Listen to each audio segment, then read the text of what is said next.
एफकेट का फॉर्म भरने के लिए आपको सबसे पहले अपने ब्राउज़र पर आकर fket.cdec.in लिख कर क्लिक कर देना है। उसके बाद आपके सामने कुछ ऐसा पेज खुलेगा। ऊपर आपको 3 बार दिख रहे होंगे, उस पर क्लिक कर कैंडिडेट लॉगिन पर आपको क्लिक करना होगा। उसके बाद आप fket 1 2023 सेलेक्ट कर दीजिए। सेलेक्ट करने के बाद आपको रजिस्टर नाउ पर क्लिक करना है।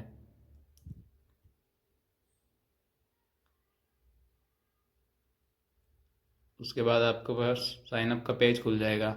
यहाँ आपको अपना नाम, father's name, mother's name, email address और मोबाइल नंबर लिख कर ओके कर देना है। जनरेट ओटीपी पर क्लिक करेंगे। उसके बाद आपके ईमेल पर एक ओटीपी रिसीव होगा, उसको आप यहाँ फिल कर देना। फिल करने के बाद आपको एक कैप्चा कोड दिखाई देगा, उसे आप यहाँ एंटर कर साइन अप पर क्लिक कर दीजिए। इसके बाद आपका रजिस्ट्रेशन कंप्लीट हो जाएगा। आपके ईमेल पर आपको एक नया पासवर्ड रिसीव होगा, उस पासवर्ड को यूज़ करके आपको लॉगिन कर लेना है। लॉगिन करने के बाद आपको एक नया पासवर्ड जनरेट करना होगा खुद से और कैप्चा कोड फिल कर उसे सबमिट कर लेना है। अब उस नए पासवर्ड को यूज़ कर आपको लॉगिन करना है। तो यहाँ ईमेल एड्रेस और पासवर्ड डालकर आप लॉगिन कर लीजिएगा। लॉगिन करने के बाद आपको कुछ ऐसा इंटरफेस दिखाई देगा। अगर आप एनसीसी से है तो एनसीसी में फॉर्म भर सकते हैं, और नहीं है तो सिंपली एफकेट पर क्लिक कर दीजिए। क्लिक करने के बाद आपको इंस्ट्रक्शंस दिखाए जाएंगे, उसे आपको ध्यान से पढ़ना है। पढ़ने के बाद आपको एक चेकबॉक्स आएगा, उसे क्लिक कर सेव एंड कंटिन्यू पर क्लिक कर देना है। सेव एंड कंटिन्यू पर क्लिक करने के बाद आपको अपनी डिटेल्स दिखाई देगी। यहाँ आपके पास अपना आइडेंटिफिकेशन मार्क फिल कर दीजिएगा। उसके बाद आपको CPSS यानी PABT टेस्ट के लिए आप अपीयर हुए कि नहीं हुए, उसको आप अगर हुए हैं तो यस कर दीजिए, नहीं हुए तो नॉट अपीयर कर दीजिए। कमर्शियल पायलट आपके पास है तो यस कर दीजिए, नहीं है तो नो कर दीजिए। उसके बाद आप एक सर्विंग एयरमैन है तो नो कर दीजिए और अपना जेंडर सेलेक्ट कर लीजिए। फिर आप मैरिड है या अनमेरिड है वो भी सेलेक्ट कर लीजिए और अपना डेट ऑफ बर्थ सेलेक्ट कर लीजिए।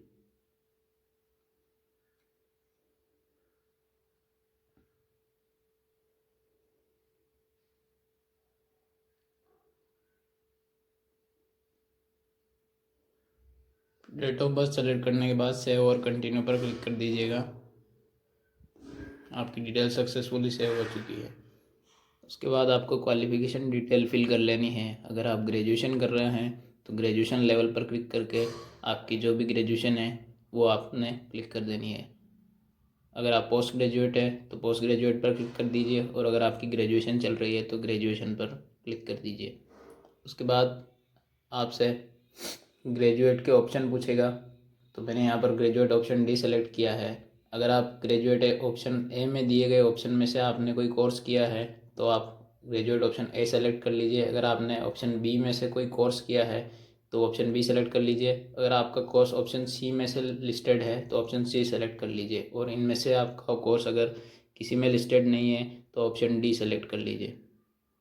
उसके बाद आपको आपकी क्वालिफ़िकेशन एंटर करनी होगी और किस स्ट्रीम से आपने अपनी ग्रेजुएशन कंप्लीट करी है वो भी आपको यहाँ पर लिखना होगा, और कितने साल की ग्रेजुएशन है वो भी लिखकर आपको ओके करना होगा।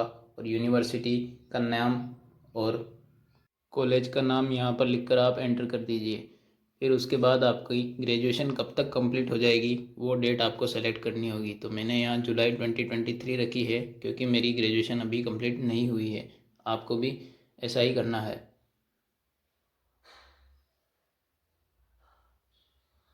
तो मैं यूनिवर्सिटी का नेम लिख लेता हूँ।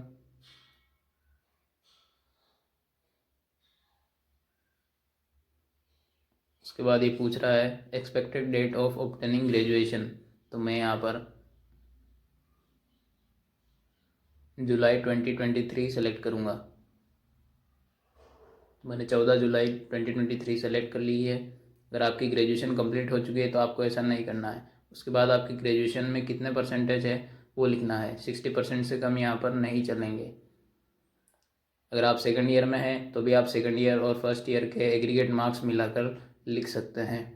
उसके बाद अगर आपने पीसीएम से अपनी 12th करी है तो फिज़िक्स और मैथमेटिक्स दोनों के मार्क्स आपको यहाँ पर फिल कर लेना है। तो मैं फिज़िक्स के मार्क्स एंटर कर देता हूँ, उसके बाद मैं मैथ्स के मार्क्स एंटर कर दूँगा।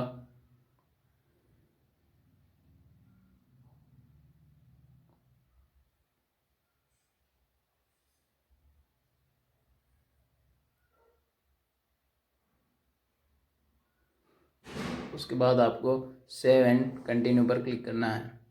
आपकी एजुकेशन डिटेल सक्सेसफुली सेव हो जाएगी। उसके बाद आपसे कोर्स प्रेफरेंस पूछेगा। जिस हिसाब से आपने अपनी एजुकेशन लेवल सेलेक्ट करी है तो आपके सामने जो भी कोर्सेज के ऑप्शन है वो दिखाई देंगे। तो आपको अपनी प्रेफरेंस क्लिक कर लेनी है। जिस पर आप पहले क्लिक करेंगे वो आपकी पहली प्रेफरेंस हो जाएगी। तो यहाँ पर मैंने फ्लाइंग को पहली प्रेफरेंस दी है, उसके बाद मैंने वेपन सिस्टम को दी है, उसके बाद एडमिनिस्ट्रेशन को और उसके बाद लॉजिस्टिक्स को। अगर आपके पास एनसीसीसी सर्टिफिकेट है तो येस कर दीजिए। एसएसबी में आप गए हैं तो येस कर दीजिए, नहीं तो नो कर दीजिए। और आपको इस फॉर्म के बारे में कैसे पता चला वो सेलेक्ट कर लीजिए। गेट में आप अपीयर हुए हैं तो परसेंटेज लिख दीजिए, नहीं तो सेव एंड कंटिन्यू पर क्लिक कर दीजिए। उसके बाद आपकी डिटेल सक्सेसफुली सेव हो जाएगी। अब आपको अपना कम्युनिकेशन डिटेल्स यहाँ पर फिल करना होगा। तो मैंने यहाँ पर कम्युनिकेशन डिटेल्स फिल कर लिया है। आपको अपना उसके बाद आपको यहाँ पर फ़ोटोग्राफ, सिग्नेचर और थंब इम्प्रेशन अपलोड करना होगा। जो इसकी साइज़ लिमिट है वो 10 KB से 50 KB के बीच होनी चाहिए। और आपका जो फाइल साइज़ है वो भी फ़ोटो के लिए passport underscore photograph dot JPG होना चाहिए, और सिग्नेचर के लिए वो सिग्नेचर डॉट JPG, और थंब इम्प्रेशन के लिए thumb underscore impression dot JPG होना चाहिए। तो ये काम कैसे करना है आइए देख लेते हैं। सबसे पहले आपको प्ले स्टोर में जाकर इमेज कंप्रेसर लिखना है। उसके बाद जो सेकंड नंबर का आपके पास ऐप दिखाई देगा उसको इंस्टॉल करके आपको ओपन कर लेना है। ओपन करने के बाद आपको फ़ोटोग्राफ, सिग्नेचर और थंब इम्प्रेशन की जो आपने पहले से ही फ़ोटोग्राफ क्लिक कर ली है उसको आपको कंप्रेस कर 40 KB या उससे कम रखना होगा। तो आप फाइल सेलेक्ट कर लीजिए।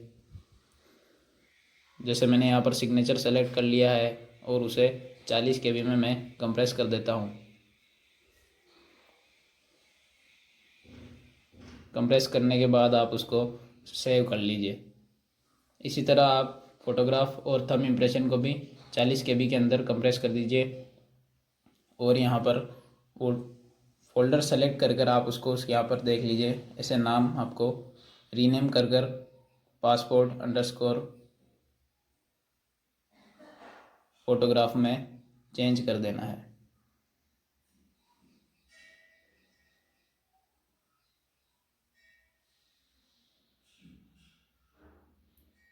सिग्नेचर का भी आपको सिग्नेचर डॉट JPG सेलेक्ट कर लेना है। जिस तरह से मैं कर रहा हूँ उसी तरह से करना है। फर्स्ट लेटर जो है आपका कैपिटल होना चाहिए। थंब अंडरस्कोर इम्प्रेशन, T और I दोनों कैपिटल आएंगे। उसके बाद ओके कर लेना है। अब आपको वो डॉक्यूमेंट्स अपलोड कर देने हैं।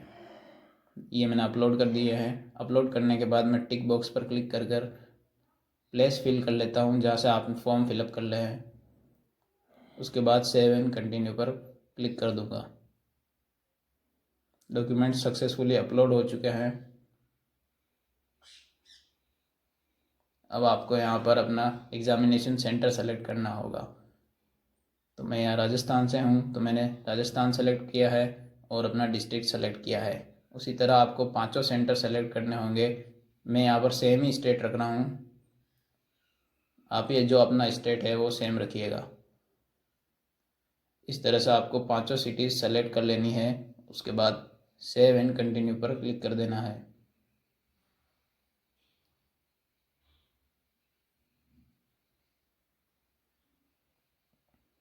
सेव एंड कंटिन्यू के बाद आपका जो फॉर्म है वो आपके सामने दिखाई दे रहा होगा। आपको ये सारी डिटेल्स बहुत केयरफुली चेक करनी है। चेक करने के बाद आपको सेव एंड कंटिन्यू पर क्लिक कर देना है।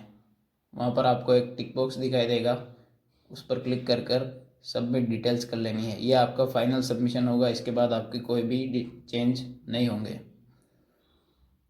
आपका फॉर्म जो है वो कम्प्लीटली सबमिट हो चुका है। अब आपको सिर्फ लास्ट में जो है पेमेंट करना है। तो मेक पेमेंट पर क्लिक करके आप पेमेंट कर सकते हैं।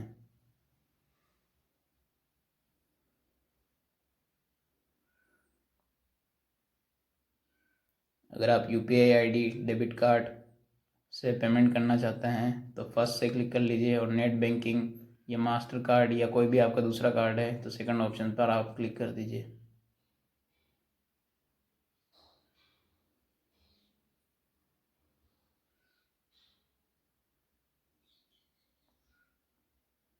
तो मैं यहाँ UPI ID से पेमेंट करने वाला हूँ, इसलिए मैंने UPI ID सेलेक्ट करा है। अब आपका जो भी ऐप है वो सेलेक्ट कर लीजिए। ऐप सेलेक्ट करने के बाद आपको UPI ID एंटर करनी होगी। एंटर करने के बाद आपके जो पेमेंट एप्लीकेशन होगा उस पर एक रिक्वेस्ट इसी होगी। उस रिक्वेस्ट को आपको कंफर्म कर देना है।